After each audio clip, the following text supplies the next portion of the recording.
Trevor and I met in 2010. My wife at the time ran a women's drug program in Morristown. And his father's in prison for 25 to 30 years for armed robbery.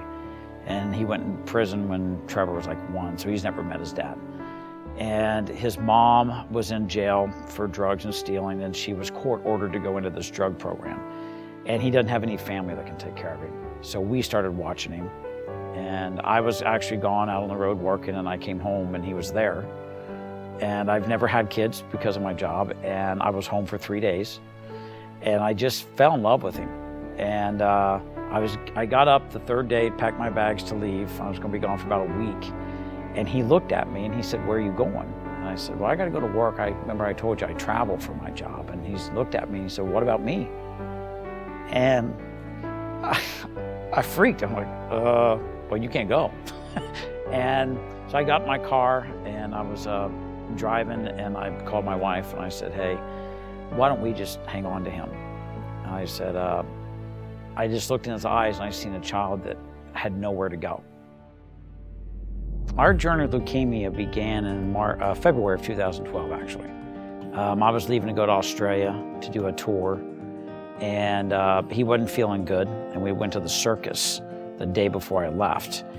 And he didn't want to do anything. He didn't want to go backstage. He just wanted to go sit in a seat. And I thought that was kind of odd. And I thought maybe he just had the flu or something. And I went ahead and went to Australia, and about 3 weeks after that, which would have been about the middle of March now, I got an email about 4 o'clock in the morning, my time, that said to call home. And I called home, and he had gotten sick at school, and the school nurse knew enough to know that something was wrong. His gums were white. When I got the call, it was hard because I'm literally in another world at that point.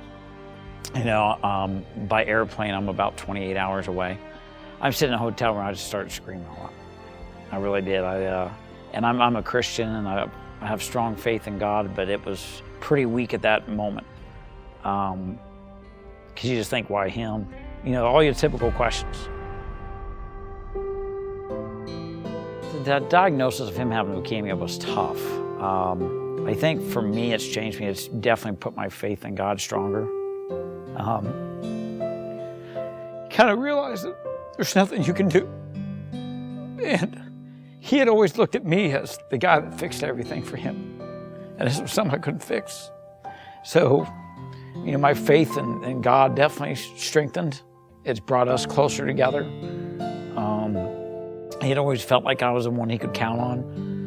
And I had to, you know, reassure him that I'm here, I'm not going to leave him. And so I think for us to just go through this process and chemo every week, and the medicines and the mouthwashes 3 times a day, it just brings you closer together. I think it's just kind of a natural thing. Trevor, he's an amazing kid. He's a kid that everybody that meets him falls in love with him. He's got an extremely great disposition for the life he's had, and not having any real family that he can count on. He's just like the most enjoyable kid to be around. Good spirits. From the beginning of this, you know, what we term as our journey, not one time has he ever complained about having to go in and get chemo or get spinal taps or bone marrows, and he just takes it in stride. Trevor is 8 now. He just turned 8 in November on Thanksgiving. He goes to New Center School here in Sevierville, which has been a school that is amazing. Within 30 days, if he was diagnosed, they actually did a fundraiser dance for him and sold t-shirts, and they started a thing called Trevor's Troops. So he's involved in the school as he can be. He got back to school in November of last year. So he likes going to Cub Scouts and the Boys and Girls Club here in Sevierville. So to look at him, you wouldn't know anything's wrong with him, because mentally to him there's not. So he's your normal, everyday active kid. I want Trevor to have the life that none of his family ever had, the life that he never imagined he could have. And I really believe in my moments of being alone that part of this is part of his story to tell.